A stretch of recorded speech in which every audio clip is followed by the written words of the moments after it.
گزارش ایک مرتبہ سورہ حمد اور 3 مرتبہ سورہ اخلاص کی تلاوت فرما کر تارا بانو کربلائن مرحومہ بنت سبت حسن مرحوم، فقیر حسین مرحوم ابن تصدق حسین مرحوم، روزن بانو مرحومہ بنت بدل حسین مرحوم اور خانوادہ فقیر حسین مرحوم اور تمام مومنین مومنات کے ارواح کو ایصال فرماتے ہیں۔ ماشاء اللہ لا حول ولا قوة الا باللہ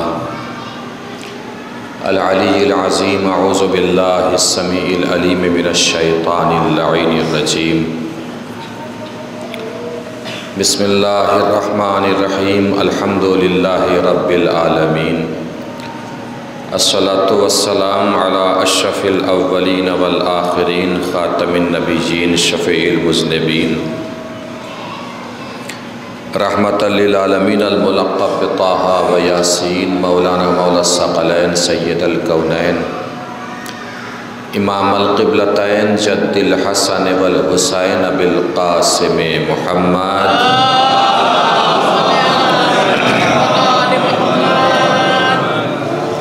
وعلی آلہ الطیبین الطاہرین المعصومین المظلومین المنتخبین المنتجبین الغر المیامین، وَلَعْنَةُ اللَّهِ عَلَىٰ أَعْدَائِهِمْ وَقَتَلَتِهِمْ وَغَاصِبِ حُقُوقِهِمْ وَمُنْكِرِ فَضَائِلِهِمْ وَمَصَائِبِهِمْ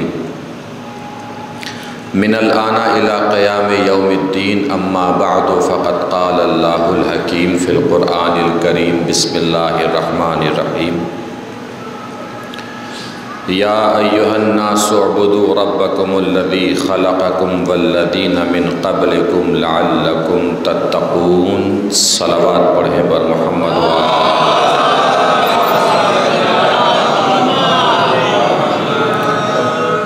مل جل کے ایک اور بار بابا سے بلند نعرہ صلوات پڑھ دیجئے۔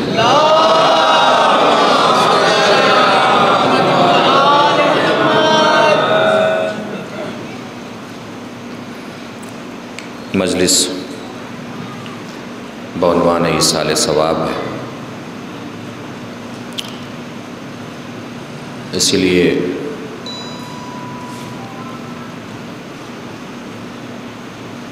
اور اسی عنوان کے تحت گفتگو کرنے کے لیے، چونکہ مسلسل مرثیہ سے لے کے اور پیشخانی تک ماں کے سلسلے ہی سے گفتگو ہو رہی ہے، تو اسی سلسلے کو مسلسل کرنے کے لیے اور اسی سلسلے کا تسلسل برقرار رکھنے کے لیے یہیں سے اپنی بات کا آغاز کر دیتے ہیں۔ ارشاد خداوندی، یا ایہا الناس اعبدوا ربکم الذی خلقکم والذین من قبلکم لعلکم تتقون۔ اے انسانوں، عبادت کرو اپنے اس رب کی جس نے تم کو پیدا کیا ہے۔ والذین من قبلکم لعلکم تتقون، اور صرف تم ہی کو پیدا نہیں کیا بلکہ تم سے پہلے والوں کو بھی اسی نے پیدا کیا ہے۔ کیوں عبادت کرو؟ تاکہ تم متقی ہو جاؤ۔ تو 2 اہم باتیں ہیں جو اس وقت رکھنا ہے مجھے آپ کے سامنے گزارش کے طور سے۔ پہلی بات تو یہ ہے کہ اللہ عبادت کا حکم دے رہا ہے۔ کسے حکم دے رہا ہے؟ مومنوں کو حکم نہیں دے رہا ہے، مسلمین کو حکم نہیں دے رہا ہے، انسانوں کو حکم دے رہا ہے۔ یا ایھا الناس اعبدوا ربکم الذی خلقکم، اے انسانوں عبادت کرو۔ اس کا مطلب عبادت کا تعلق انسانیت سے ہے۔ جو انسان ہے اس کی فطرت اور نیچر میں عبادت ہے۔ جو بھی انسان ہے اس کی فطرت اور نیچر میں عبادت ہے۔ سر جھکانا انسان کی فطرت میں ہے، سر جھکانا انسان کے نیچر میں ہے۔ اگر صحیح در نہیں ملے گا تو غلط در پہ جھکائے گا، مگر جھکائے گا ضرور۔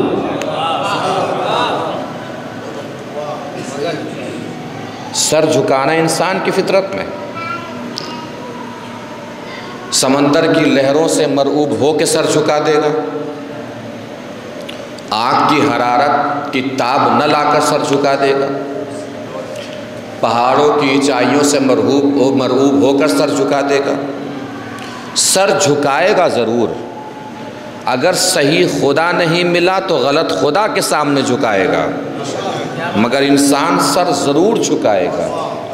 یہی وجہ ہے کہ کائنات میں جتنے نبی آئے وہ یہ بتانے نہیں آئے ہیں کہ عبادت کرو، وہ یہ بتانے آئے ہیں کہ کس کی عبادت کرو۔ کوئی بھی یہ بتانے نہیں آیا ہے کہ عبادت کرو، اس لیے کہ عبادت تو نیچر میں، انسان ہے تو عبادت کرے گا، بندگی کرے گا، کسی نہ کسی کے سامنے سر جھکائے گا۔ اب کس لیے عبادت کرو، کس وجہ سے عبادت کرو؟ الذی خلقکم، کچھ دینے کی وجہ سے عبادت نہیں ہے۔ میں شاید پہلے بھی عرض کر چکا ہوں، عبادت اس لیے نہیں کہ اس نے ہمیں کئی بیگھہ زمین دے دی اس لیے عبادت ہے، بہت بڑے بڑے مکان دے دیے اس لیے عبادت ہے، پہننے کے لیے بہت اچھا لباس دے دیا اس لیے عبادت ہے۔ عبادت کا تعلق کچھ دینے لینے سے نہیں ہے۔ اگر کچھ دینے لینے سے عبادت کا تعلق ہوتا تو مجھے امامے کی ضرورت ہے، آپ میں سے کوئی بھی مجھے امامے کا کپڑا دے سکتا ہے، مجھے قبا کی ضرورت ہے، آپ میں سے کوئی بھی مجھے قبا کا کپڑا دے سکتا ہے، مجھے گھڑی کی ضرورت ہے، آپ میں سے کوئی بھی مجھے گھڑی دے سکتا ہے۔ اگر دینے سے عبادت کا تعلق ہونے لگتا تو ایک سجدہ میں اسے کروں جس نے مجھے امامے کا کپڑا دیا ہے، ایک سجدہ اسے کروں جس نے مجھے قبا کا کپڑا دیا ہے، ایک سجدہ اسے کروں جس نے مجھے گھڑی دی ہے۔ اللہ نے کہا دینے سے عبادت کا کوئی تعلق ہے ہی نہیں، عبادت کا تعلق خلقت سے ہے، اس نے پیدا کیا ہے اس لیے عبادت کرو۔ یہی وجہ ہے کہ اس نے خلقت میں جن کو بھی ذریعہ بنایا ہے ان کے سامنے بھی کہا ہے کہ اپنے کاندھوں کو جھکا کے رکھو۔ سر اور کاندھے جھکانے کا تعلق خلقت سے ہے، اللہ نے پیدا کیا ہے اس کے سامنے سر جھکاؤ، ماں باپ اس خلقت کا ذریعہ بنے ہیں ان کے سامنے کاندھے جھکاؤ۔ یہ مکمل میں نے آپ کو ایک جملے میں پورا نظام عبادت کا بتا دیا اور سمجھا دیا۔ الذی خلقکم، اس کا مطلب اللہ نے انسانوں کو اپنے قریب ہونے کا جو ذریعہ بنایا ہے وہ خلقت ہے۔ اب خلقت کس ذریعے سے پروردگار عالم نے فرمائی ہے، خلقت میں کس کو وسیلہ بنایا ہے وہ آپ کو محسوس کرنا ہے۔ خلقت کی تکمیل اس وقت تک نہیں ہو سکتی جب تک ایک انسان صلب پدر سے ہو کر رحم مادر تک نہ پہنچے۔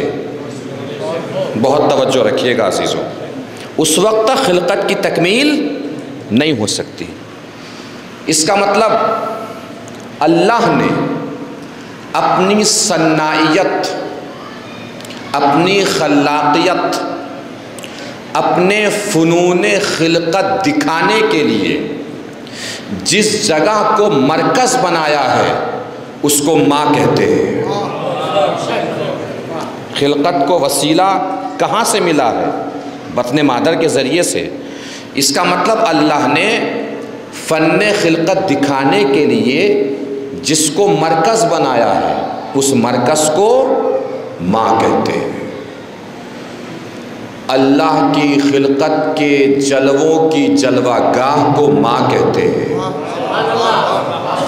اللہ کی قدرت کاملہ کے تکامل کا ذریعہ جو شخصیت ہے اس شخصیت کو ماں کہتے ہیں۔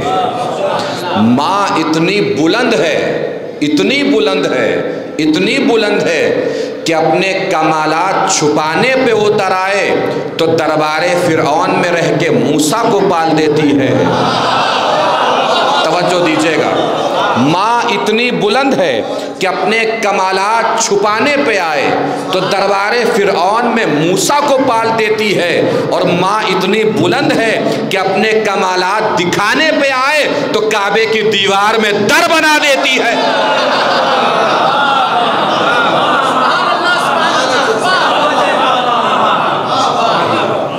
محسوس فرما رہے ہیں؟ یہ بات حقیقت ہے کہ نسلوں کی بلندی میں ماں کا کردار ہوتا ہے۔ میں ایک تاریخی سلسلے کی طرف آپ کو لے کے چل رہا ہوں۔ تاریخ سے جو لوگ قریب ہیں اور جنہیں ذوق مطالعہ ہے وہ محظوظ ہوں گے ضرور۔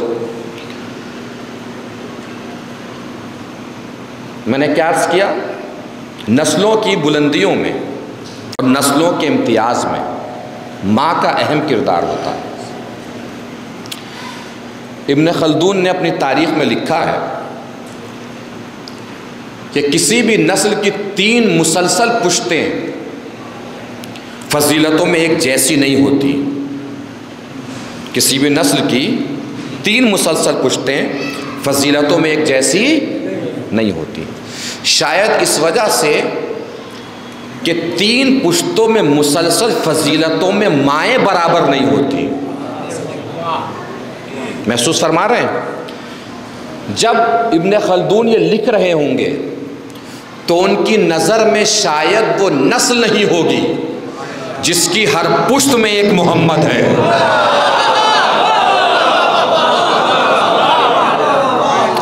پشت میں ایک محمد کا موجود ہونا بتا رہا ہے کہ اس نسل میں مسلسل ماؤں کی بلندیوں کا کردار ہے، ماؤں کی فضیلتوں کا کردار ہے، ماؤں کی عظمتوں کا کردار ہے۔ کیا کہنا اس ماں کا کہ جس کے استقبال کے لیے نبی پورے قد کے ساتھ کھڑے ہو جاتے ہو؟ تو وہ ماں بھی عظمتوں میں کم نہیں ہے جس نے دنیا کو سجاد جیسا امام دیا ہے۔ وہ ماں بھی عظمتوں میں کم نہیں ہے جس نے دنیا کو باقر جیسا امام دیا ہے۔ وہ ماں بھی عظمتوں میں کم نہیں ہے جس کا ایک بیٹا کائنات کی ہدایت آج بھی پردہ غیب میں چھپ کے کر رہا ہے۔ مسلسل بافضیلت ماؤں کا ایک تسلسل اہل بیت کے گھرانے میں پایا جاتا ہے۔ اب میں ماؤں کی تاریخ بتاتا ہوں اہل بیت کے گھرانے میں، اور اس کے بعد بات انشاءاللہ آگے بڑھ جائے گی۔ بہت سکون سے اطمینان سے سنتے چلیے۔ میں نے کیا عرض کیا؟ مسلسل ماؤں کا کردار۔ اللہ نے اہل بیت کے گھرانے کو، میں نے پہلے عرض کیا ہے کہ جو تاریخ کا ذوق رکھتے ہیں اور ذوق مطالعہ رکھتے ہیں وہ محظوظ ہوں گے اس کیفیت سے جو میں رکھنے جا رہا ہوں۔ اہل بیت کے گھرانے میں اللہ نے زمین کے ہر خطے سے اور دنیا کی ہر نسل سے ایک ماں کو رکھا ہے۔ سبحان اللہ، بھرپور توجہ رکھیے۔ دنیا کے ہر خطے سے اور دنیا کی ہر نسل سے اہل بیت کے گھرانے میں ماؤں کو نمائندگی ملی ہے۔ اب پہلے کائنات کا جغرافیہ سمجھ لیجئے، پھر آپ محسوس کریں گے کہ ماؤں کو نمائندگی کیسے ملی ہے۔ جناب نوح، طوفان، سب تمام، کچھ لوگ بچے آ کے ایک جگہ رہنے لگے جسے سوق السمانین کہا جاتا ہے۔ 80 لوگوں کا بازار، 80 افراد آ کے وہاں رہنے لگے۔ وبا آئی، وہ 80 لوگ بھی ختم ہو گئے۔ جناب نوح اور ان کے 3 بیٹے، کون کون؟ سام، حام، یافس، یہ 3 بیٹے ہیں۔ ساری کائنات انہی 3 بیٹوں کی نسل سے ہے۔ کن کن سے؟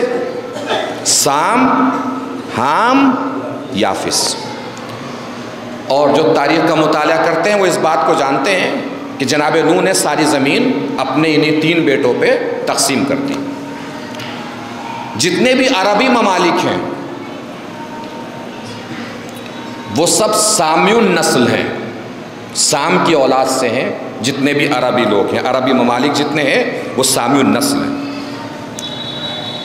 افریقن ممالک، انڈونیشیا، ہندوستان وغیرہ یہ مکمل، ہندوستان مطلب جو بھارتی اپ مہادیپ جسے کہا جاتا ہے، شری لنکا، افغانستان، پاکستان، سب اس میں آ جاتا ہے، یہ حامی النسل ہے۔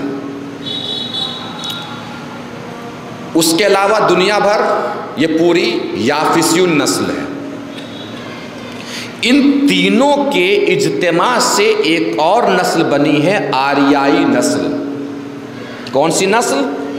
آریائی۔ یہ جتنی بھی فارس کی کھاڑیوں کے اعتبار سے جو ممالک آتے ہیں وہ سب آریائی نسل سے ہیں۔ کتنی نسلیں ہو گئیں؟ کتنی؟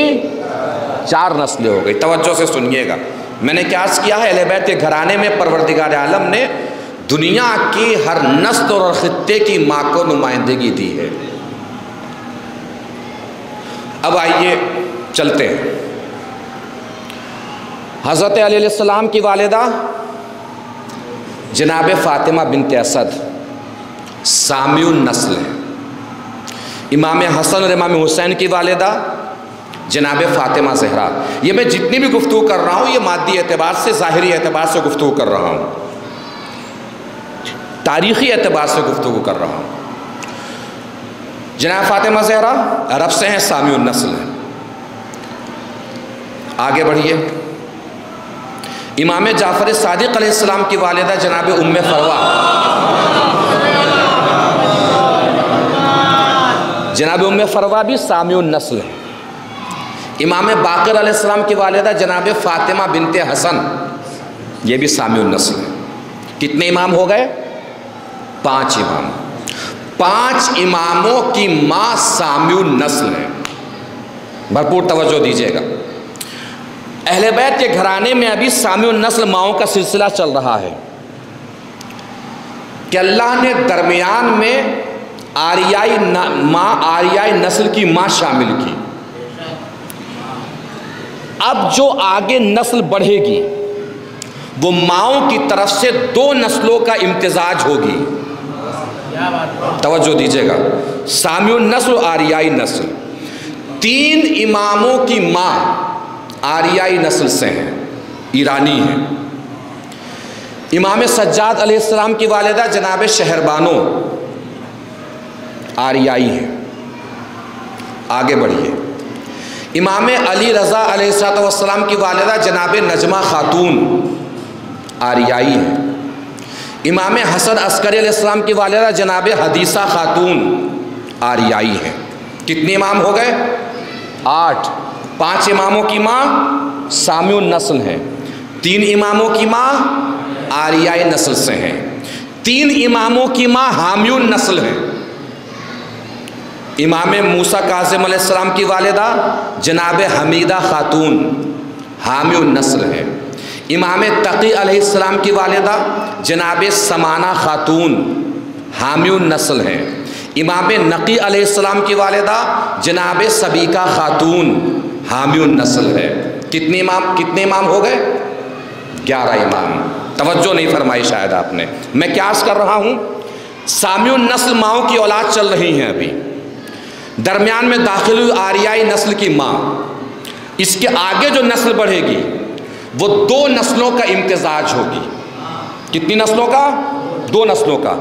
ابھی ماؤں کی طرف سے ابھی 2 نسلوں کا امتزاج چل رہا تھا کہ اللہ نے درمیان میں داخل کی حامی النسل ماں۔ اب جو اس کے آگے نسل چلے گی وہ 3 نسلوں کے امتزاج ہوگی ماں کی طرف سے۔ نہیں توجہ فرمائی؟ دنیا کو بانٹیے 4 حصوں میں تو 3 حصوں کی ماں کو نمائندگی مل گئی اماموں کے گھرانے میں۔ 1 نسل بچی تھی یافسی النسل، امام زمانہ عجل اللہ تعالی فرجہ الشریف کی والدہ جناب نرجس خاتون یافسی النسل ہیں۔ اب 4 خطوں، 4 حصوں، 4 نسلوں کو نمائندگی ملی امامت کے گھرانے میں۔ اب جو بچہ پیدا ہوگا وہ ماں کی طرف سے دنیا کے ہر خطے کا نمائندہ ہوگا، دنیا کی ہر نسل کا نمائندہ ہوگا۔ شاید یہی وجہ ہے کہ جب وہ ظہور کرے گا دنیا کے ہر خطے پہ اس کی حکومت ہوگی، دنیا کی ہر نسل پہ اس کی حکومت ہوگی۔ نسل بھی بتائے گا کہ ہر نسل پہ حکومت ہے، خطہ بھی بتائے گا کہ ہر خطے پہ حکومت ہے۔ ظاہر زمین سے ہوگا، مسلح پانی پہ بچھے گا۔ توجہ، ظاہر زمین سے ہوگا، مسلح پانی پہ بچھے گا۔ پانی ہی پہ کیوں؟ پروردگار کو بتانا تھا کہ دنیا کے ہر خطے پہ اس کی حکومت ہے، زمین پر بھی حکومت ہے، آسمان پر بھی حکومت ہے، تاروں پر بھی حکومت ہے، سورج پر بھی حکومت ہے، چاند پر بھی حکومت ہے، سمندر پر بھی حکومت ہے، دریا پر بھی حکومت ہے، پانی پر بھی حکومت ہے۔ پروردگار پانی ہی پہ مسلح کیوں بچھا رہا ہے؟ اللہ شاید جواب دے گا، تم نے دیکھا نہیں ہم نے امامت کی مسند پہلے منبر پر بچھائی تھی، پہلے تخت پر بچھائی تھی، لوگ کودے منبر پہ بیٹھ گئے، لوگ کودے تخت پہ بیٹھ گئے۔ اس بار یہ امامت مسند امامت نہ تخت پر بچھے گی نہ منبر پر بچھے گی، اس بار امامت کی مسند پانی پہ بچھا کے کہوں گا اب جس میں ہمت ہو بیٹھ کے دکھا۔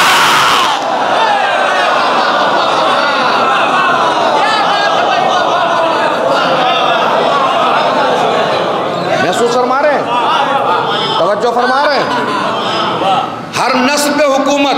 اب اگر یہاں تک آ گئے ہیں تو علامہ اقبال کا وہ شعر اذہان میں ہوگا بزرگوں کے، مکالمات فلاطون لکھ سکی لیکن اسی کے شعلے سے پھوٹا شرار افلاطون۔ افلاطون نے مکالمات نامی کتاب لکھی، فلسفے کی بہت بڑی کتاب ہے۔ علامہ اقبال نے لکھا ہے کہ یہ بات تو صحیح ہے کہ کسی ماں نے مکالمات نامی کتاب نہیں لکھی ہے، لیکن جس بچے نے یہ کتاب لکھی ہے وہ کسی ماں کی آغوش ہی کا پلا ہے۔ اس کا مطلب یہ ہے، علامہ اقبال کے کہنے کا مطلب کیا ہے؟ کسی بھی ماں کا کمال خود ماں میں نہیں ہوتا، ماں کی اولاد کے ذریعے نظر آتا ہے کہ ماں کا کمال کیا ہے۔ توجہ نہیں فرمائی؟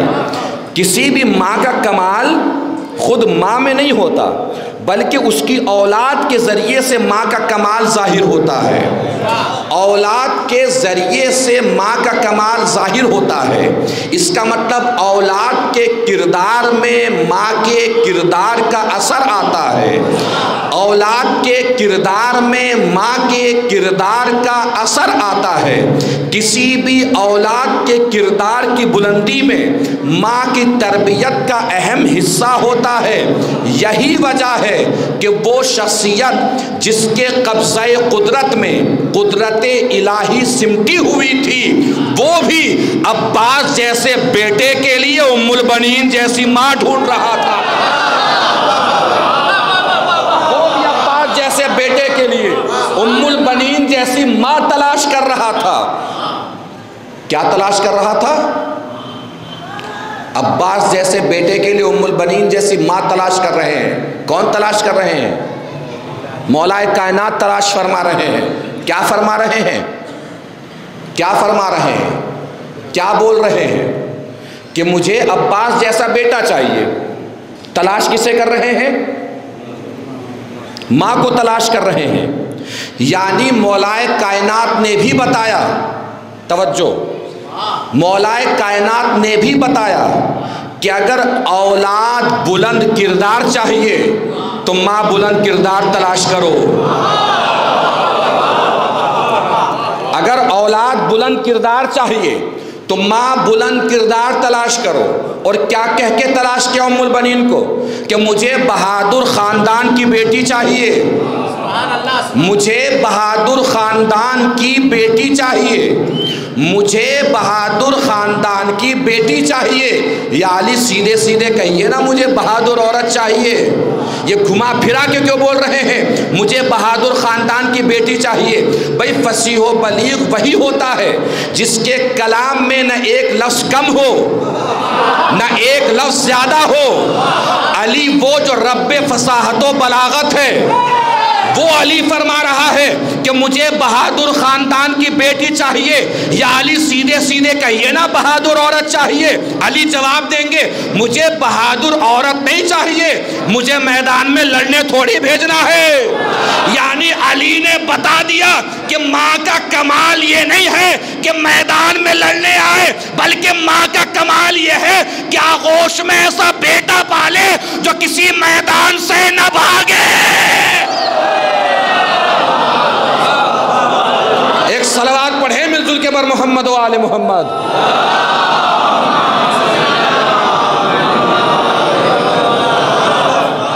تو ماں کا ایک اہم کردار ہوتا ہے، ایک اہم اثر ہوتا ہے اولاد کے کردار تھوڑا سا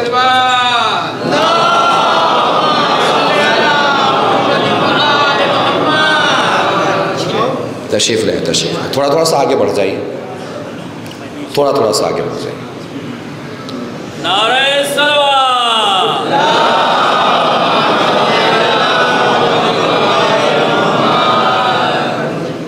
آئیے آگے ایک اور صلوات پڑھ لیں پر محمد و آلہ۔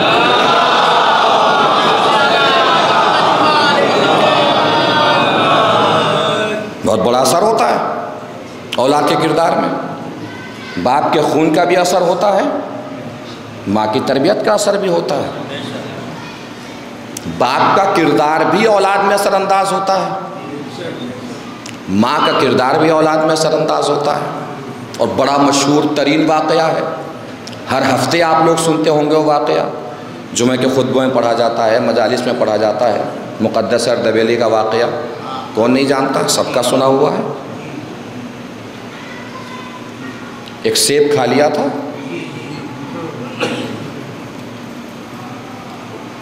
کھا رہے تھے تو خیال نہیں آیا، جب کھا لیا تو احساس ہوا کیا سیب میرا تو نہیں تھا، یہ تو کسی اور کا تھا۔ یہ مقدس اردبیلی کے والد ہیں جو ہمیں سبق دے رہے ہیں کہ اگر کھاتے وقت نہ سوچ سکو کس کا کھا رہے ہو، کم سے کم کھانے کے بعد ہی سوچ لیا کرو کس کا کھا لیا ہے۔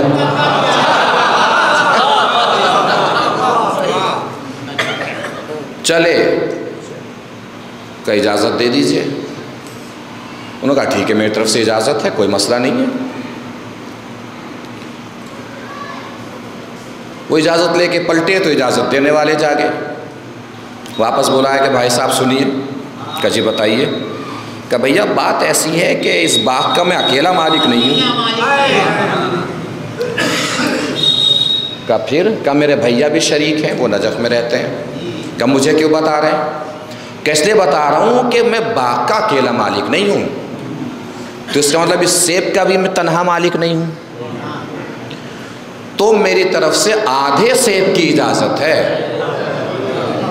آدھے سیب کی اجازت بھائی جان دیں گے، کہ وہ نجف رہتے ہیں۔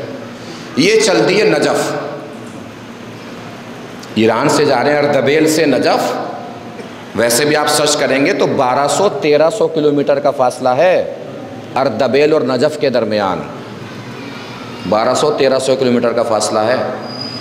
یہ چل دیے اردبیل سے نجف، کس لیے جا رہے ہیں؟ کس چیز کی؟ سیب کی نہیں، آدھے سیب کی۔ جب باپ ایسا ہو تو بیٹا مقدس اردبیلی جیسا پیدا ہوگا۔ یہ چلے پہنچ گئے، دق الباب کیا، کہ جی بتائیے، کہ آپ کے شہر سے آ رہے ہیں اردبیل سے۔ اب کوئی نجف میں کسی کے شہر سے جائے جو جلال پور کے مولانا وہاں رہتے ہوں، آپ سے ملاقات ہو آپ کے یہاں کے مولانا کی، تو مولانا یہ سوچیں گے کہ زیارت کے لیے تشریف لائے۔ اب وہ یہ فقہی باب ہے، ایک الگ فقہی بحث ہے کہ وہ سیب ان کے لیے حلال تھا کہ حرام تھا، اس میں نکات پیدا ہو سکتے ہیں، جو فقہ سے تعلق رکھتے ہیں اس بات کو جانتے ہیں کہ اس میں پوری بحث کی گئی ہے کہ کوئی اگر راستے میں پھل گرا ہوا مل جائے یا درخت کی ٹہنی لٹکی ہوئی ہو اس پہ کوئی پھل ہو تو وہ جائز ہے کہ ناجائز ہے، حلال ہے کہ حرام ہے، یہ مکمل بحثیں ہیں فقہ کی کتابوں میں۔ لیکن بہرحال اجازت لینے کے لیے وہ تشریف لے گئے، انہوں نے کہا بتائیے، کہا آپ کہاں سے آئے ہیں؟ کہا تو زیارت کیجئے اتنے، ہم آپ کے لیے دسترخوان کا انتظام کیے لیتے ہیں۔ انہوں نے کہا سرکار زیارت بعد میں کریں گے، پہلے مسئلہ حل کیجئے، کیا مسئلہ ہے؟ کہا یہ سیب کھا لیا، اس کی اجازت چاہیے، زیارت بعد میں کریں گے۔ زیارت بعد میں کریں گے، جو سیب کھایا اس کی تو اجازت دے دیجئے۔ نہیں توجہ فرمائی؟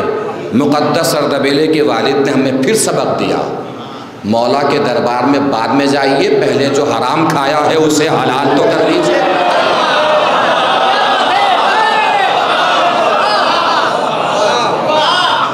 محسوس فرما رہے ہیں؟ بہرحال ان کا اچھا تو اجازت چاہیے آپ کو؟ کہ جی چاہیے۔ کہ تو ایسے نہیں ملے گی۔ کہ پھر کیسے ملے گی؟ کہ میری بیٹی سے شادی کرنی پڑے گی۔ اب راستہ چلتے ہوئے کسی جوان سے کہیے کہ میری بیٹی سے شادی کر لو، تو سب سے پہلا جو ذہن میں خدشہ پیدا ہوگا وہ یہ ہوگا کہ یار کچھ عیب ہوگا۔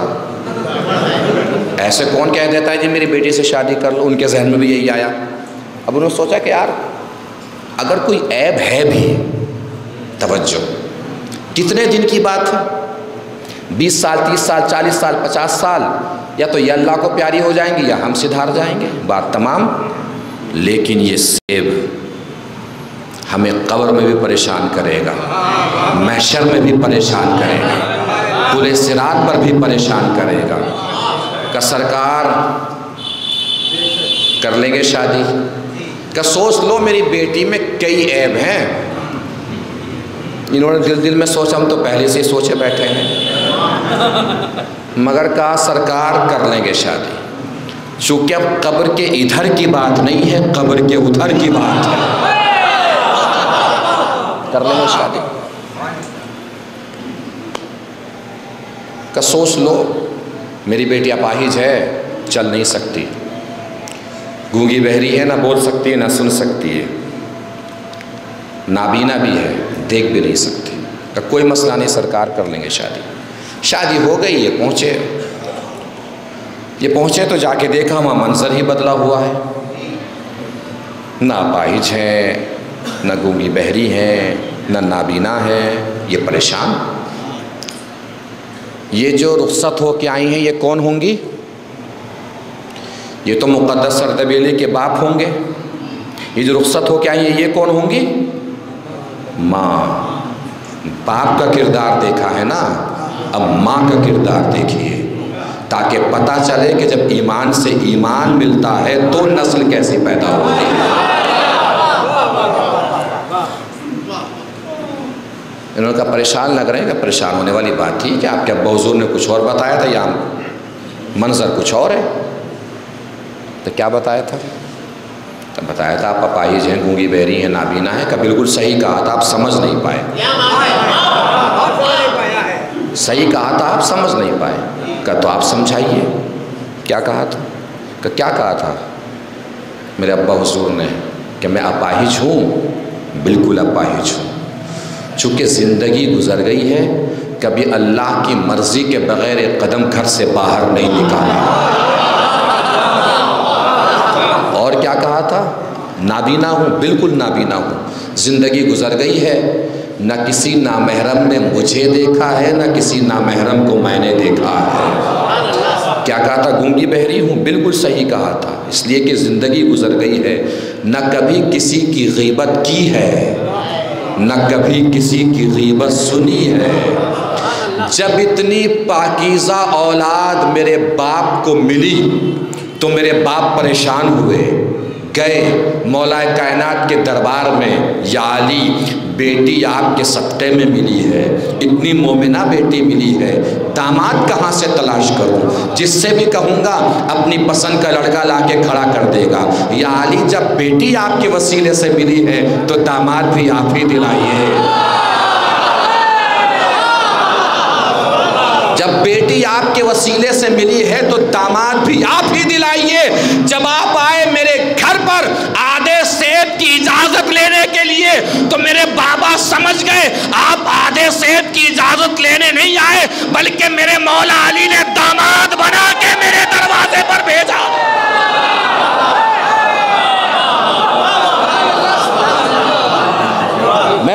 فرما رہے ہیں، ابھی شاید توجہ نہیں فرمائی آپ نے، اس کا مطلب اگر دل میں ایمان مکمل ہو تو آدھا سیب بھی پریشان کرتا ہے، اگر دل میں ایمان مکمل ہو تو آدھا سیب بھی پریشان کرتا ہے، اور اگر دل سے ایمان ہی نکل جائے تو انسان پورا باغ بھی ہضم کر جائے، احساس نہیں پیدا ہوتا۔ ایک صلوات پڑھیں مل جل کے بر محمد و آل محمد۔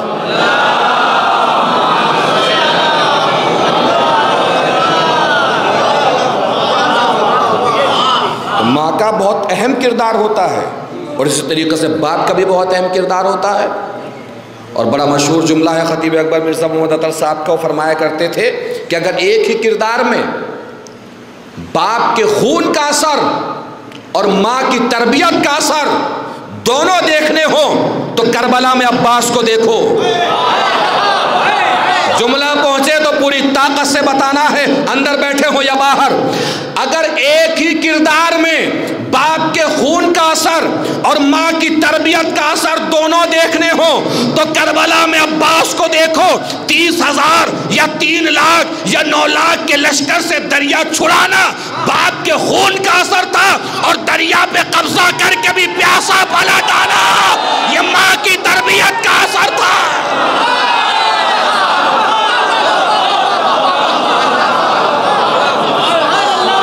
ایک صلوات پڑھیں مل جل کے بر محمد و آل محمد۔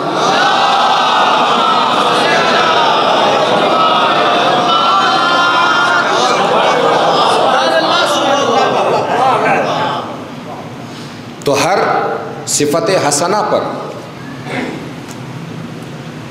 ماں کا اثر ہوتا ہے۔ مولا کائنات فرما رہے تھے کہ مجھے بہادر خاندان کی بیٹی چاہیے، امام جعفر صادق علیہ السلام کا قول ہے۔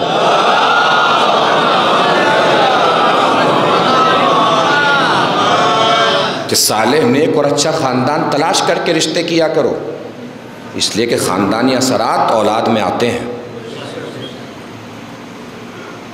اور ماں کی تربیت کا سیدھا سیدھا اثر اولاد میں آتا ہے۔ مولا کائنات جو فرما رہے تھے کہ مجھے بہادر خاندان کی بیٹی چاہیے، بہادر خاندان جناب ام البنین بہادر خاندان کی بیٹی تھی، یعنی مولا عباس کے باپ کا خاندان بھی بہادر، ماں کا خاندان بھی بہادر۔ کیفیت محسوس کیجئے گا جملے کی، باپ کا خاندان بھی بہادر، ماں کا خاندان بھی بہادر، اس کا مطلب مولا عباس شجاع الطرفین تھے۔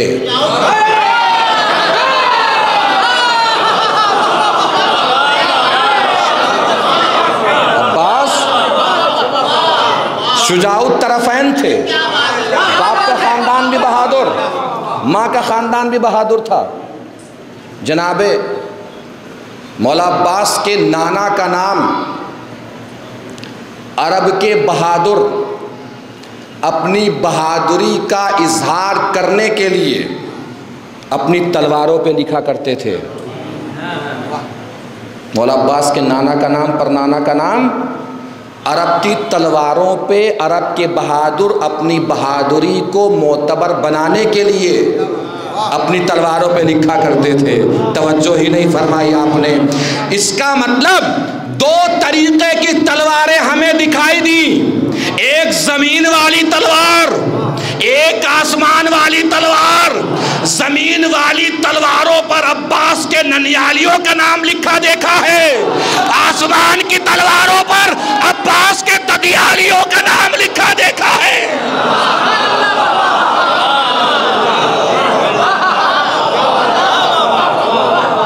یہ بہادری، اور ایسا نہیں ہے کمال صرف بہادری میں نہیں سمٹا ہوا ہے عباس کا، علم دیکھ لیجئے۔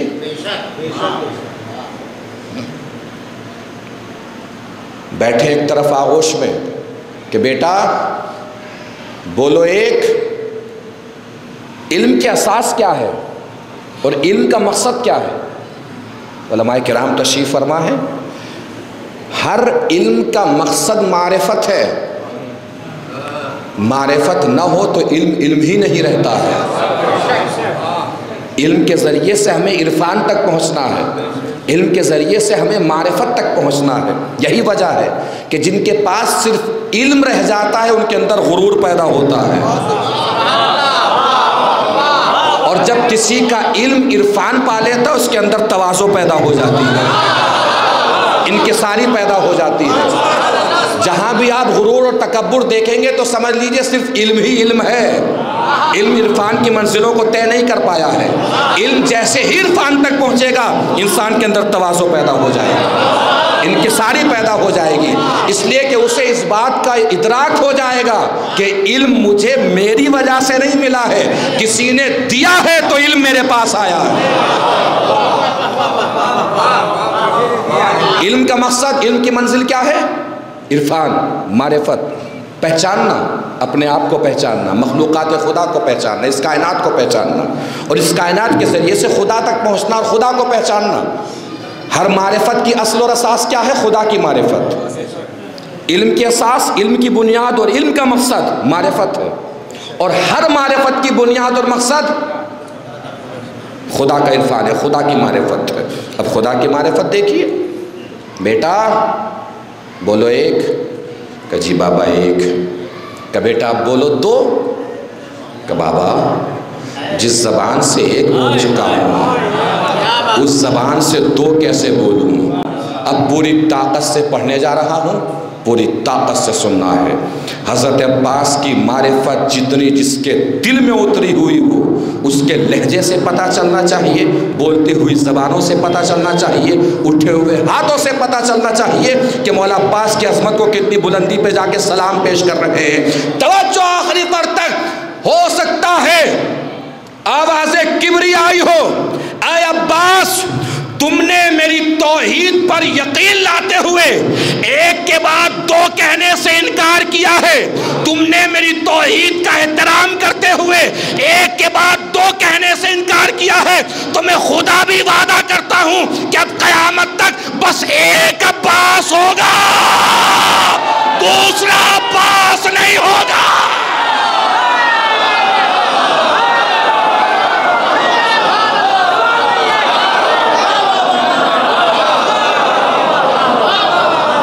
ایک صلوات پڑھیں مل جل کے بر محمد و آل محمد۔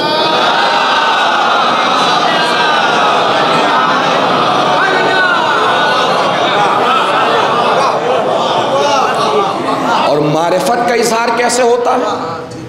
آپ سلسلہ دیکھتے چلے جائیے۔ علم کے اساس عرفان، علم کا مقصد عرفان۔ معرفت کا اظہار کیسے ہوگا؟ عرفان کا اظہار کیسے ہوگا؟ معرفت کا اظہار اطاعت سے ہوتا ہے۔ حضرت عباس کی زندگی میں اطاعت کا رخ جتنا عیاں اور ظاہر ہے اتنا کوئی رخ بھی ظاہر نہیں ہو پایا۔ آپ دیکھ لیجئے مولا عباس نے کس طریقے سے امام کی اطاعت کی ہے، اپنی تمام خواہشات، تمام خوشیوں، تمام جذبات کو نچھاور کر دیا ہے امام حسین پر مولا عباس نے۔ آپ دل کی گہرائیوں سے میری اس بات کو سمجھیے گا۔ آپ کو معلوم ہے مولا عباس کا ایک لقب باب الحوائج ہے، جہاں پہ سب کی تمنائیں جا کے پوری ہوتی ہیں، سب کی آرزویں پوری ہوتی ہیں، سب کی حاجتیں پوری ہوتی ہیں، سب کی ضرورتیں پوری ہوتی ہیں، وہ عباس کا در ہے۔ ہو سکتا ہے یہ بلندی حضرت عباس کو اطاعت امام کی وجہ سے ملی ہو۔ آپ دیکھیے جو میں عرض کرنا چاہ رہا ہوں، حضرت عباس کی پوری زندگی دیکھیے۔ آپ میں سے کون جانتا ہے کہ حضرت عباس کیا چاہتے تھے؟ پڑھ لیجئے پوری تاریخ، پوری مولا عباس کی تاریخ پڑھ کر 50، 60، 100، 200، 300 کتابوں کی جلدیں پڑھ جائیے اور بتائیے کہ مولا عباس کیا چاہتے تھے۔ ہاں آپ کو یہ ملے گا، امام حسین یہ چاہتے تھے، عباس نے یہ کیا، حسین یہ چاہتے تھے، عباس نے یہ کیا، حسین یہ چاہتے تھے، عباس نے یہ کیا۔ عباس نے امام کی چاہت کے سامنے اپنی چاہت کو روکے رکھا،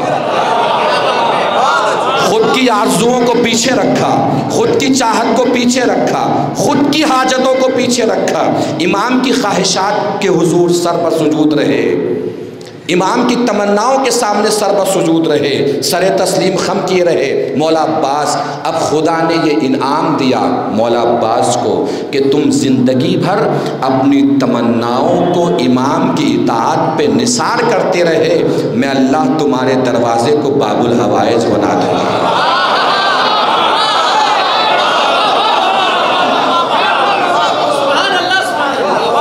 تمنائے مولا عباس، یہ مولا عباس کے کمال دیکھیے، یہ کمال کہاں سے آ رہے ہیں؟ باپ کے خون کا اثر بھی شامل ہے، ماں کی تربیت کا اثر بھی شامل ہے۔ مولا عباس کی پوری زندگی دیکھیے، بہادر خاندان کی بیٹی چاہیے، بہادر خاندان کی بیٹی آ گئی، مولا عباس کی ولادت، مولا عباس کا بچپن، مولا عباس کا لڑکپن، اب وہ زمانہ آ گیا۔ دو کام کیے مولا کائنات نے، تمنا عقیل سے کی، دعا خدا سے کی۔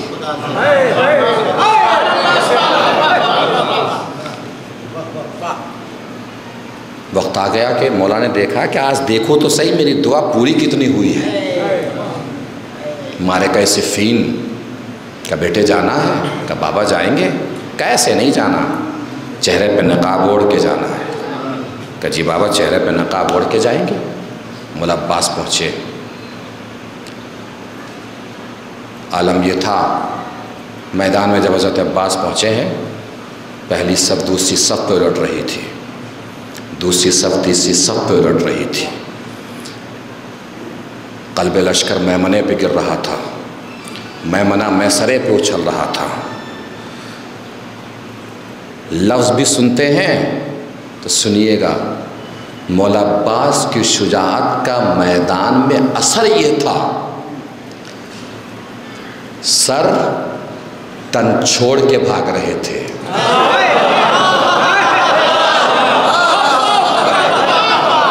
لشکر رن چھوڑ کر بھاگ رہے تھے، روحیں بدن چھوڑ کر بھاگ رہی تھی۔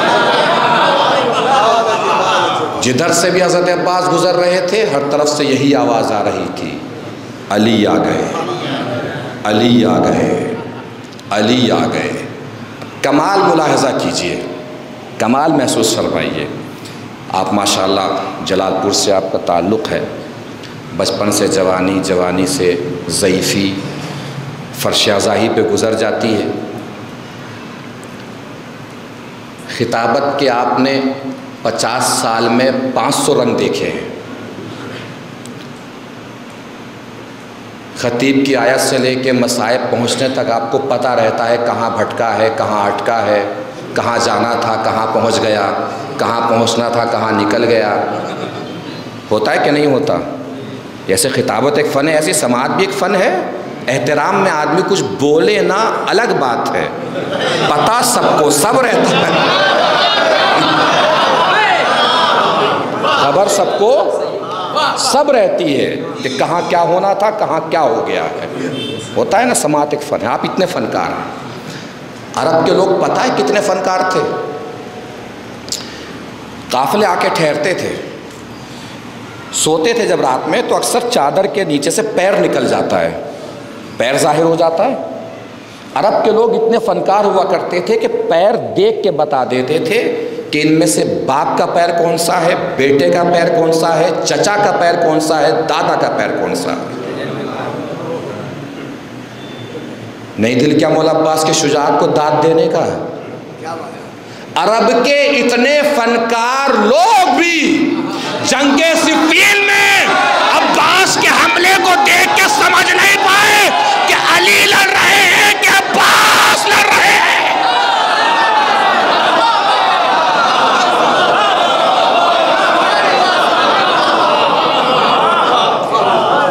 نہیں محسوس کر پائے، نہیں سمجھ پائے۔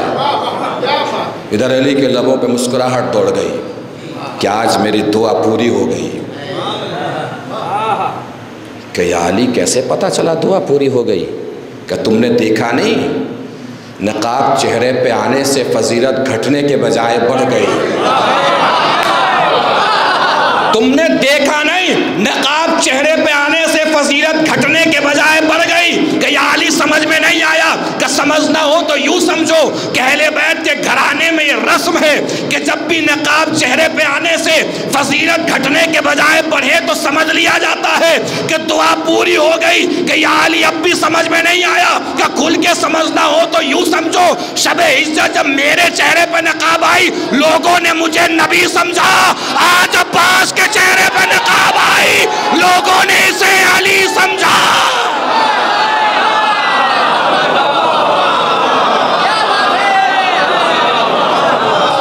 ایک صلوات پڑھیں مل جل کے بر محمد و آل محمد۔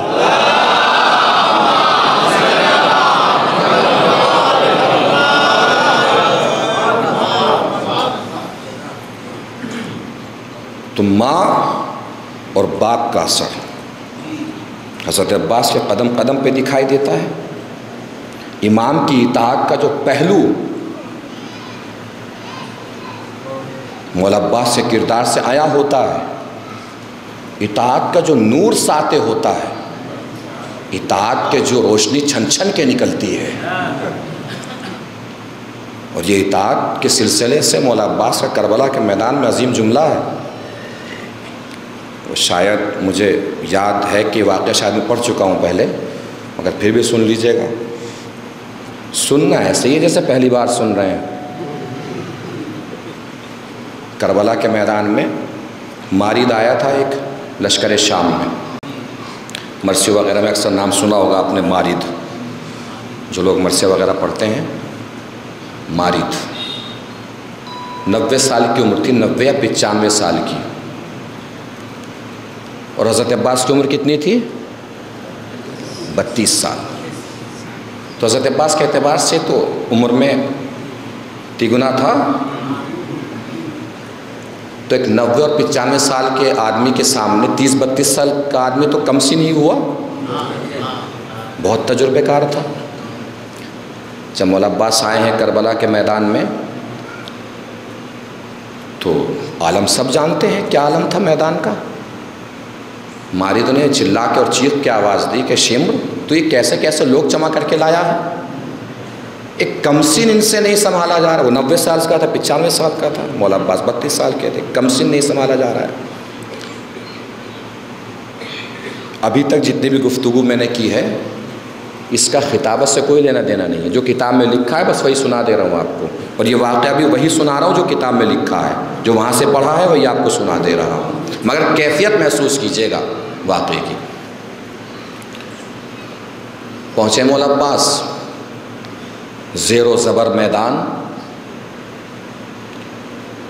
تو کیسے کیسے لوگ سنبھال کے لایا ہے، کیسے کیسے لوگ اکٹھا کر کے لایا ہے، کمسن نہیں سنبھالا جا رہا ہے۔ شمر نے بگڑ کے کہا ہم پیچھے ہٹ جاتے ہیں، تو سنبھال لے، ہم پیچھے ہٹ جاتے ہیں، تو سنبھال لے۔ مارد نکلا، بالکل کتاب میں یہی لکھا ہے، فیلے مست کی طرح جھومتا ہوا، مست ہاتھی کی طرح جھومتا ہوا۔ ہاتھی تو سمجھ گئے نا، مست ہاتھی کی طرح جھومتا ہوا مارد چلا۔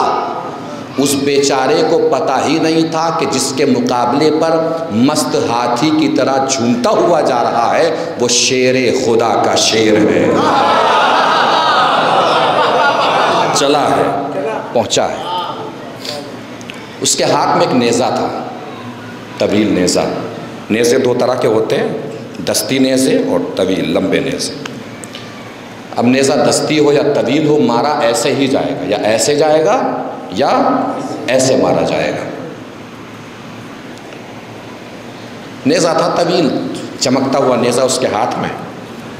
مولا عباس کے مقابلے پہنچا، پہنچ کے بولا،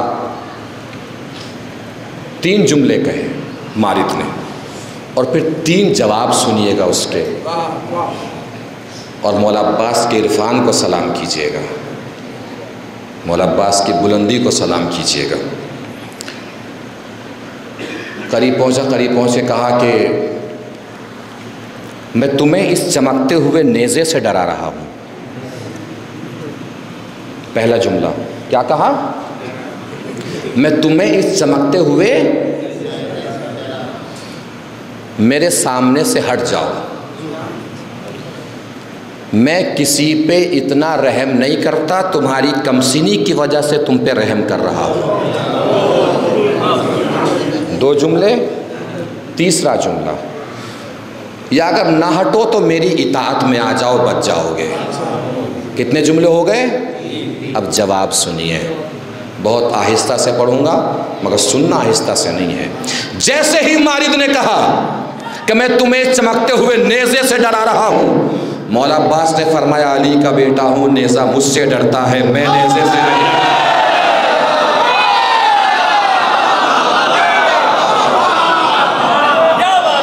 علی کا بیٹا ہوں، نیزہ مجھ سے ڈرتا ہے، میں نیزے سے نہیں ڈرتا. دوسرا جملہ کیا تھا؟ میری اطاعت میں آ جاؤ.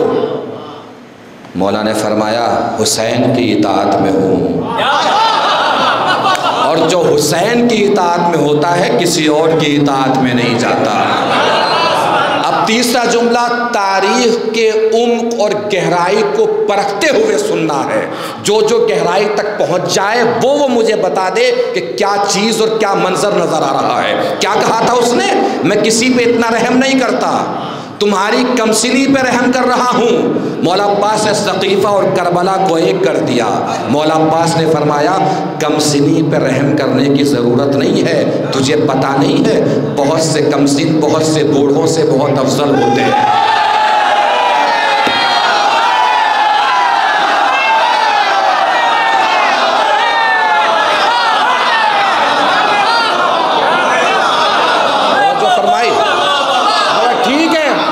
نہیں جا رہے ہو تو حملہ سنبھالو. مارد نے حملہ کیا. توجہ، میں پھر عرض کر رہا ہوں، کوئی فن خطابت نہیں، کتاب میں ایسے ہی لکھا ہے. کیسے حملہ ہوگا نیزے کا؟ ایسے ہوگا یا ایسے ہوگا. 90-95 سال کا مارد اپنے پوری عمر کے تجربے کے ساتھ، پوری قوت اور زور کے ساتھ، عمر کا بھی تجربہ، بدن کی طاقت اور قوت کے ساتھ اس نے نیزے کا ایسے حملہ کیا. بھرپور توجہ، صرف منظر دیکھیے گا اور پہنچیے گا. ایسے نیزے کا حملہ کیا، تاریخ بتاتی ہے کہ عباس نے اپنا ہاتھ بڑھایا، اور صرف ہاتھ نہیں مکمل بلکہ انگوٹھا اور انگلی بڑھائی، اور دونوں انگلی کے درمیان نیزے کی آنی کو روک لیا. توجہ ہی نہیں فرمائی آپ نے. 2 انگلیوں سے نیزے کی آنی کو بس وہی روک سکتا ہے جس کے باپ نے 2 انگلیوں سے در خیبر اکھاڑا ہو.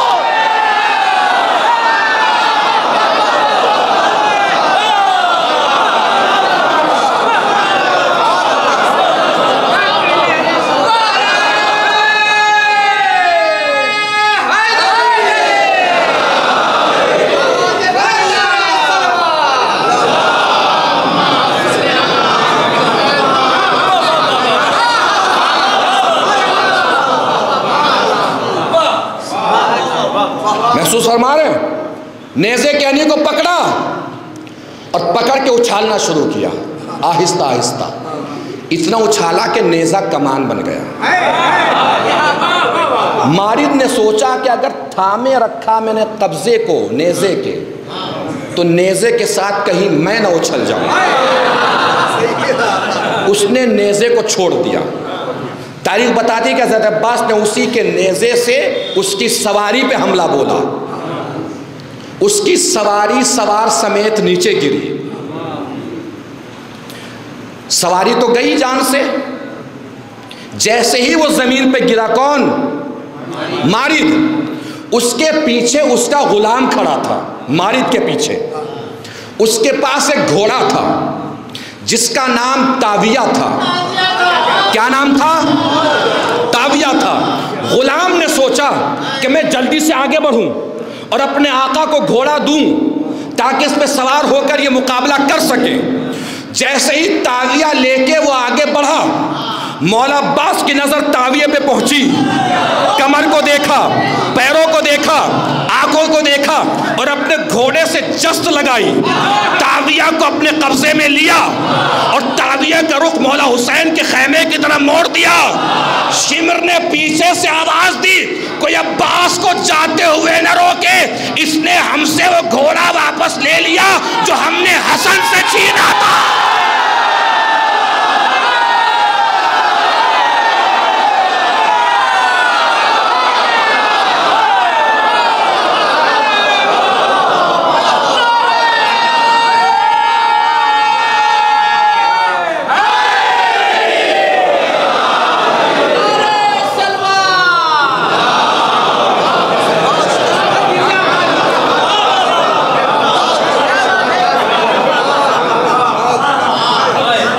محسوس فرما رہے ہیں؟ شجاعت، علم، اطاعت، وفا، یہ سارے کردار، علمدار،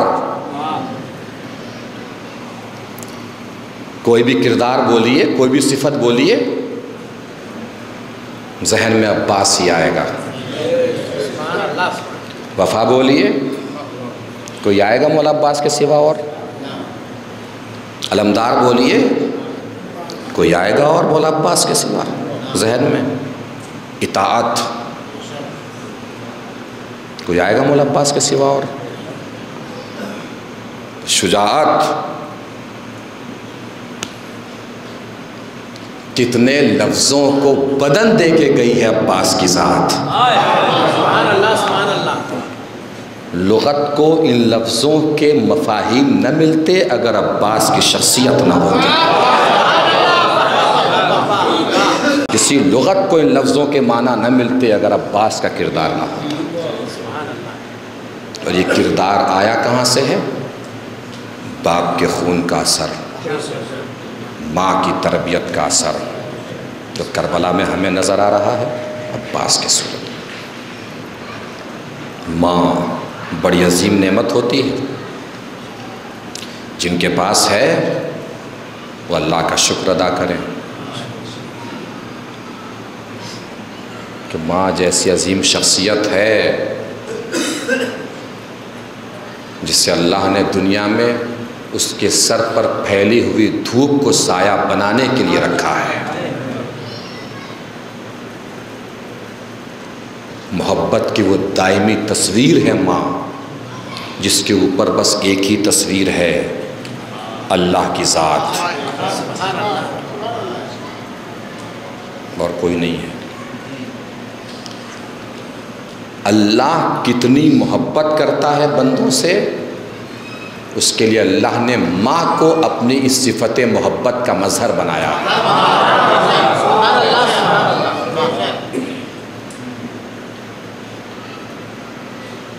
بیٹے کے ذہن میں آیا کہ دیکھیں ماں نے ہم پر بہت ہی زیادہ رحم و کرم کیا ہے، بڑی مشقتیں اٹھائی ہیں، ہم اس کی مشقتوں کا حق ادا کرتے ہیں، بدلہ دیتے ہیں۔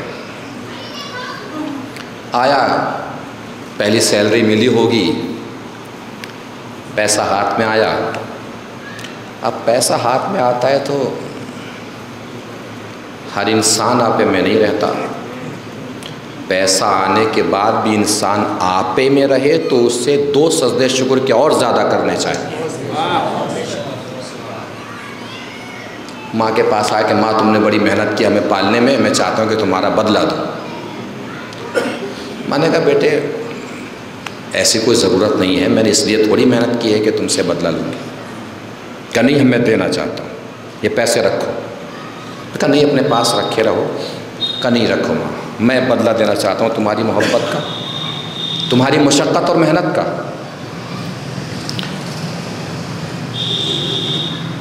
روزانہ آتا تھا، کچھ نہ کچھ پیسہ بدلے کے طور پہ دیتا تھا۔ ایک دن آیا تھا کہارا، ماں سے کہا ماں میں سونے جا رہا ہوں، مجھے ڈسٹرب نہ کیجیے گا، پریشان نہ کیجیے گا۔ ماں نے کہا ٹھیک ہے بیٹے سو جا۔ بیٹا سویا، ماں نے ایک گلاس پانی لیا اور اس کے بستر پہ ڈال دیا. جھنجلا کے اٹھا. اماں میں نے کہا تو اٹھائیے گا مت اور آپ نے اٹھا دیا. کہا بیٹا اب سو جا, اب نہیں اٹھوں. وہ بیٹا پھر سویا. ماں نے پھر پانی کا گلاس لیا اور پھر ڈال دیا. 3-4 مرتبہ جب ہوا ایسا تو بیٹا جھنجلا گیا. اس نے بڑی تمکنت اور غرور میں ماں کو جھڑکا اور جھڑک کے کہا اماں بالکل ضعیفی میں, بڑھاپے میں پاگل ہو گئی ہے. میں بار بار بولے جا رہا ہوں تو اٹھانا مت, تو اٹھائی دے رہی ہے. ماں نے اسے دیکھا, آنکھوں میں آنسو ماں کے, اور دیکھ کے کہا کہ بیٹا میں تجھے اٹھا نہیں رہی تھی, میں بتا یہ رہی تھی کہ تو میری ایک رات کا بدلہ نہیں دے سکتا. ایک رات کی محنت کا بدلہ نہیں دے سکتا, پوری زندگی کا بدلہ کس طریقے سے دے گا. اسی طریقے سے باپ, یہ باپ جو بوڑھا ہوتا ہے نا, یہ باپ کو عمر بوڑھا نہیں کرتی, اپنے بچوں کو جوان کرتا کرتا باپ بوڑھا ہو جاتا ہے.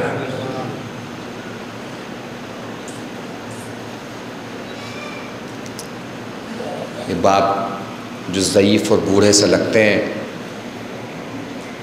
سوچوں میں کھوئے ہوئے کونوں میں بیٹھے ہوئے رہتے ہیں, ان کو وہ زندگی دینا جو یہ چاہتے ہیں,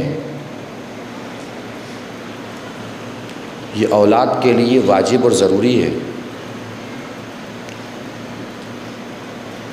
باپ اکثر بچپن میں بچوں سے کہتا ہے ابا یہ چیز دلا دیجئے, کہ بیٹا جو کہو گے وہ دلا دوں گا.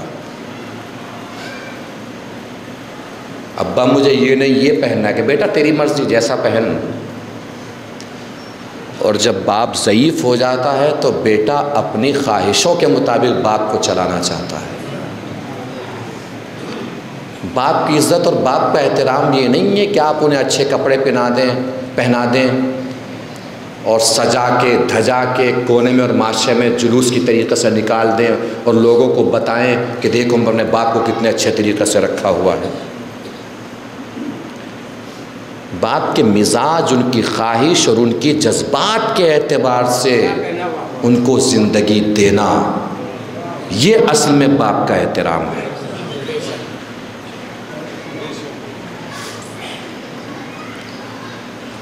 ضعیفی ہے, قرآن نے بھی کہا ہے کہ ضعیفی میں انسان بچپن کی طرف پلٹ آتا ہے. تو آپ یہ نہ سوچئے کہ ان کا باپ ہے بڑھاپے میں مزاج خراب ہو گیا. مزاج خراب نہیں ہوا ہے, بچپن کی طرف لوٹے ہیں. اور مولا علی نے فرمایا, مولا علی کا قول ہے, اچھے مزاج والوں کو تو کوئی بھی اپنے گھر میں رکھ لیتا ہے, مزاج بگڑنے کے بعد تمہیں بتانا ہے کہ تم اس کی اولاد ہو, یہ تمہارا باپ ہے.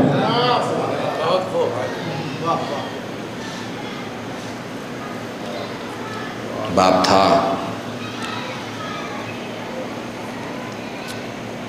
بیٹے نے آ کے رسول کی بارگاہ میں عرض کیا کہ یا رسول اللہ, اے اللہ کے رسول, جو بھی کچھ کماتا ہوں میرا باپ سب کچھ ختم کر دیتا ہے.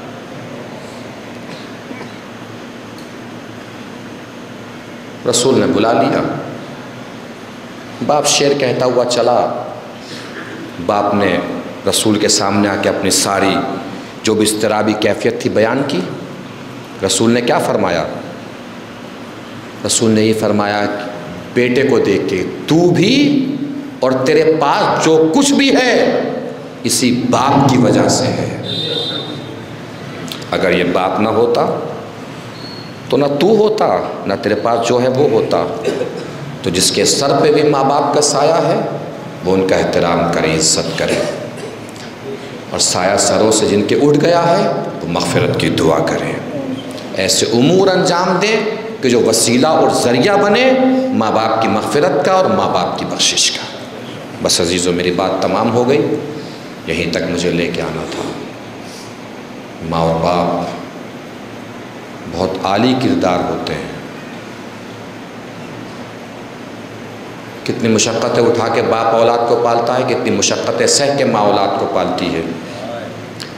یہ صرف وہی جانتے ہیں. ہم بھی سمجھ سکتے ہیں جب ہم صاحب اولاد ہو جائیں کہ ہمارے ماں باپ نے ہمیں کیسے پالا ہوگا. یہی وجہ امام حسین نے حضرت علی اکبر سے کیا کہا تھا؟ بابا آپ کیوں پیچھے پیچھے آ رہے ہیں؟ اب تو آپ نے اجازت دے دی۔ تو کیا فرمایا تھا؟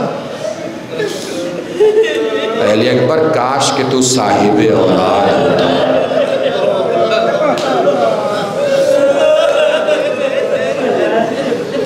ماں سب کچھ اولاد پہ نچھاور کر دیتی ہے، سب کچھ اولاد پہ نچھاور کر دیتی ہے، مگر وہ مائیں بڑی عظیم ہیں کہ جنہوں نے اولاد کو اسلام پہ نچھاور کر دیا۔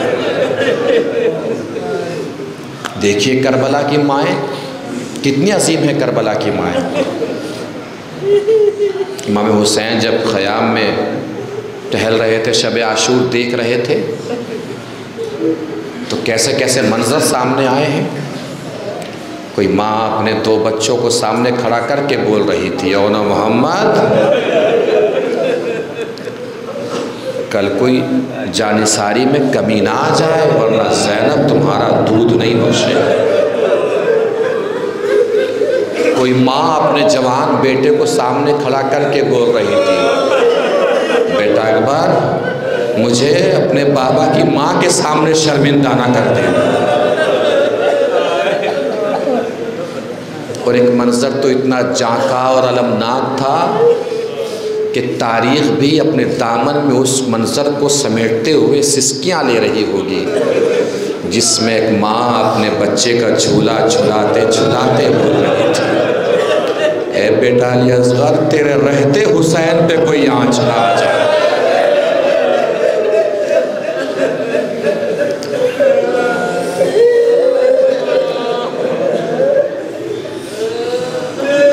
یہ کربلا کی مائیں، اور کربلا کے بعد بھی بہت ساری مائیں ہمیں ایسے ملی ہیں۔ یہی موضوع مجلس ہے تو یہی اختتام سمجھ لیجیے، ماؤں کے سلسلے پر ہی اختتام کیے دیتے ہیں۔ ماں سب کچھ اولاد کے لیے نچھاور کر دیتی ہے۔ یہ جو ہمیں عزاداری ملی ہے، یہ جو ہمیں فرش اعظم ملا ہے، جو ہمیں مجلسیں ملی ہیں، ماؤں نے اولاد بیچ بیچ کے فرش اعظم بچھایا ہے۔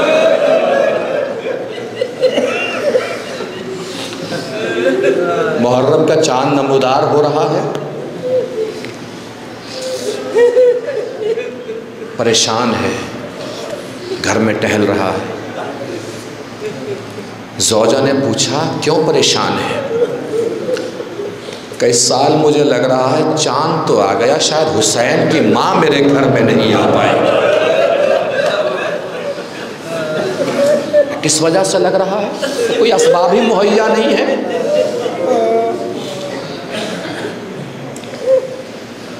وہ زوجہ کہتی ہے کہ میرے پاس ایک خزانہ ہے، میں اس خزانے کو تمہارے حوالے کیے دیتی ہوں، تم اسے جا کے بازار میں بیچ دو۔ اس شخص نے سوچا کہ ایسا کون سا خزانہ ہے جس کے بارے میں مجھے علم نہیں ہے، جو بازار میں بک بھی سکتا ہے، اس کی قیمت بھی مل سکتی ہے۔ اس شوہر نے دیکھا کہ اس کی زوجہ 11-12 سال کا نوجوان لڑکا بیٹا لے کے اس کے سامنے کھڑی ہو گئی، یہ میرا وہ خزانہ ہے، جاؤ لے جا کے اسے بازار میں بیچ دو۔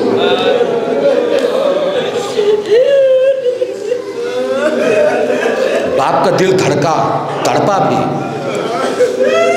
مگر فرشیازہ بڑا قیمتی تھا۔ باپ نے کہا ماں سے کہ اس بیٹے سے بھی پوچھ لو کہ ہم اس کو بیچ دیں تو یہ بک جائے گا۔ ماں نے کہا کہ بیٹا ہم فرش اعضاء کے لیے تجھے بیچ رہے ہیں، تیری رضا شامل ہے۔ بڑے خوش قسمت ہوتے ہیں وہ ماں باپ جو ایسی اولاد کو پالیں، جو اولاد اسلام پہ مر مٹنے کے لیے، حسین پہ جان قربان کرنے کے لیے ہر وقت تیار رہے۔ اس نے کہا بابا میری اس سے اچھی قیمت کوئی ہو ہی نہیں سکتی کہ اس کے ذریعے سے ہمارے گھر میں فرش اعضاء بیچا ہے۔ اس سے اچھی مجھے قیمت کہاں ملے گی؟ میری زندگی کی اس سے اچھی قیمت کیا ہو سکتی ہے؟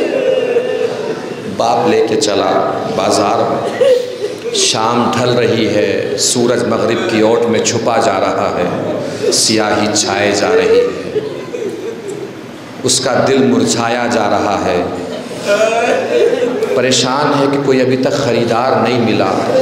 اچانک اس نے دیکھا کہ گھڑ سوار سامنے سے ظاہر ہوا۔ اس نے کہا کہ اس بچے کو بیچو گے؟ کہ ہاں بیچنے ہی کے لیے لایا۔ کہ قیمت بتاؤ؟ اس نے قیمت بتائی کہ میں اس سے زیادہ بھی دے سکتا ہوں۔ اس کا کہ نہیں، مجھے بس اتنا ہی چاہیے جتنے میں میرے گھر میں فاطمہ زہرا مہمان ہو جائے، میرے گھر میں فرش اعظم بچھ جائے۔ اسے بیچا اس نے۔ باپ بیچ کے بہت تیزی سے وہاں سے چل دیا۔ بیٹا پلٹ پلٹ کے باپ کی طرف دیکھے جا رہا تھا۔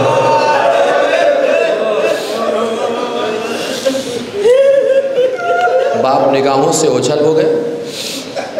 وہ گھڑ سوار نے اسے پیچھے اپنے سواری پہ سوار کیا، لے کے چلا۔ لے کے جب چلا تو وہ بیٹا بار بار اسی راستے کی طرف دیکھ رہا تھا جس راستے میں اس کا باپ گیا تھا۔ اس گھڑ سوار نے پوچھا کہ اب تو تم میرے ساتھ جا رہے ہو، کوئی تمہاری خواہش ہے دل میں؟ کہ ایک بار اپنی ماں سے ملاقات کر لیتا، ایک بار اور اپنی ماں کو دیکھ لیتا اور ماں مجھے دیکھ لیتی۔ کہ تو جاؤ، گھر چلے جاؤ۔ کہ گھر جا کے کیا کہوں گا؟ میرے والدین ناراض نہ ہو جائے کہ ان کے دل کو چوٹ نہ پہنچے، وہ سوچے کہ میں شاید بھاگ کے آ گیا ہوں۔ کہ نہیں، جا کے کہہ دینا میں نے تمہیں آزاد کر دیا۔ کہ گھر جا کے میں کیا بولوں گا، کس نے مجھے آزاد کیا؟ کہ گھر جا کے بول دینا اسی حسین نے آزاد کر دیا جس کی فرش اعظم بچھانے کے لیے تم نے مجھے بیچا۔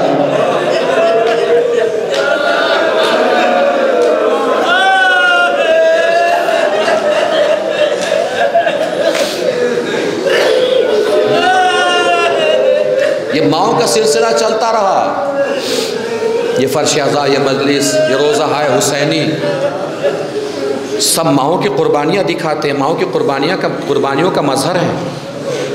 ہزارہا ماؤں نے قربانیاں دی ہیں جو عزاداری ہم تک پہنچی ہے۔ آج کل زیارت پہ چلے جاتے ہیں، بڑی آسانی سے چلے جاتے ہیں۔ ہر زمانے میں اتنی آسانیاں نہیں تھیں۔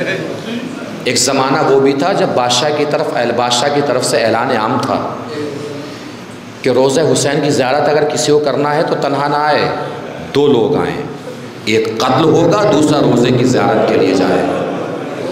اس زمانے میں بھی لوگوں نے دیکھا ہے کہ تربت حسین سے مجمع کم نہیں ہوا ہے، عزادار کم نہیں ہوئے۔ آپ سوچ سکتے ہیں نا، دل پہ ہاتھ رکھ کے کہ کتنے قتل ہوئے ہوگے جو اتنے عزادار روضے پہ پہنچتے ہوں۔ رات کا سناٹا ہے، سپاہیوں نے دیکھا کہ ایک برقع پوش خاتون تربت حسین کی طرف چلے جا رہی ہے۔ سپاہیوں نے روکا، کہاں جا رہی ہو؟ کہ زیارت تربت حسین کے لیے جا رہی ہوں۔ کہ تم نے اعلان نہیں سنا ہے کہ تنہا نہیں آنا ہے، ایک کو ساتھ لے کے آنا ہے، ایک کو قتل ہونا ہے، دوسرا زیارت کے لیے جائے گا۔ وہ سپاہی کہتے ہیں اس نے اپنے نقاب کے دامن سے ایک چھوٹا سا بچہ نکالا، کیسے قتل کر دو، میں تربت حسین کی زیارت کے لیے چلی جاؤں۔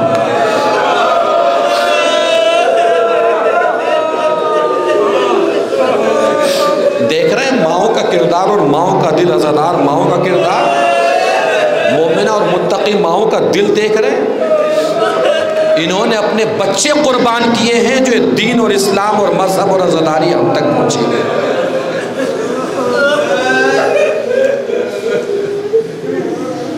انہوں نے کہا کہ انہوں نے سوچا کہ اگر ہم ظلم کی شدت میں اضافہ کریں گے تو ہو سکتا ہے کہ اس ماں کا بچہ بچ جائے اور یہ بچے کی محبت میں واپس چلی جائے، اس کا بچہ بچ جائے گا۔ انہوں نے کہا کہ بچہ ایسے قتل نہیں ہوگا، بچہ آپ کی آغوش میں قتل کیا جائے گا۔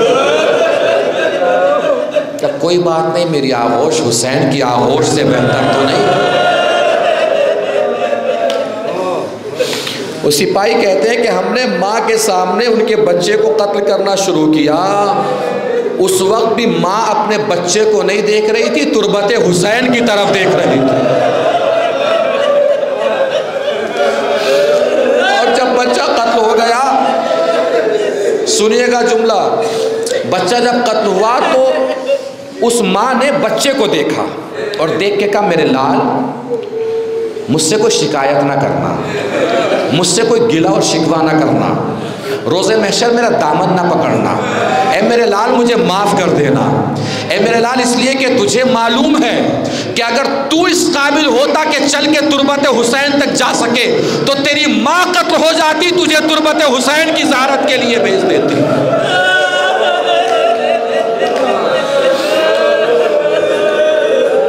وہ ماں چلی، اب ماں کہتی ہے کہ میں تربت حسین کا طواف کر رہی تھی تو میں نے دیکھا کہ کونے میں کوئی خاتون میرے بچے کو لے کے بیٹھی ہے،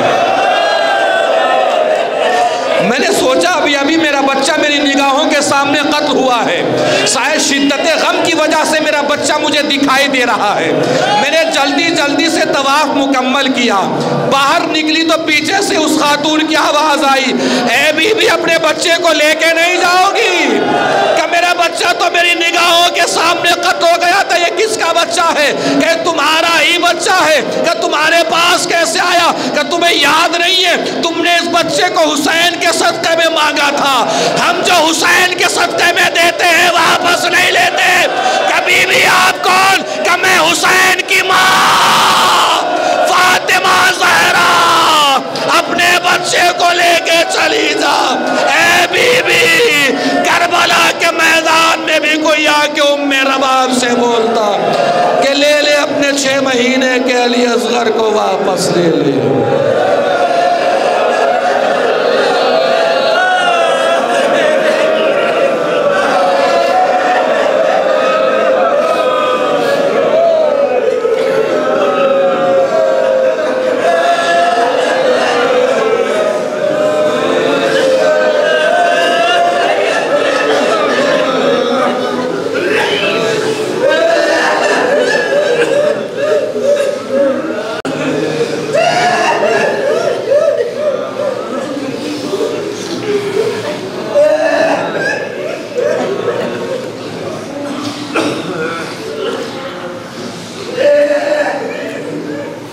انا للہ و انا الیہ راجعون، رضا بقضائہ و تسلیما لامرہ۔